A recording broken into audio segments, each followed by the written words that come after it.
से प्रणाम दोस्तों। जय श्री कृष्णा।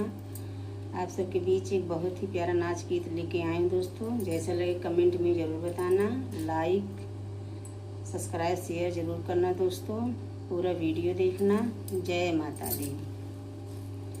कि बनी जाब सत्य गुरु क चेला, जग झमेला छोड़ी के। कि बनी जाब सत्य गुरु क चेला, जग झमेला छोड़ी के। ना संग जइए मात पिता हो, ना संग छोटा भाई हो, ना संग छोटा भाई। जियरा जाए जब अकेला, जग झमेला छोड़ी के। कि जियरा जाए जब अकेला, जग झमेला छोड़ी के।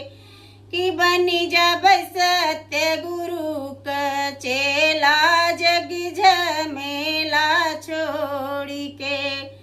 ना संग जइए सखी सहेलर, ना संग गहुआ कलोगवा हो, ना संग गहुआ कलोगवा। जियरा जाए जब अकेला, जग झमेला छोड़ी के।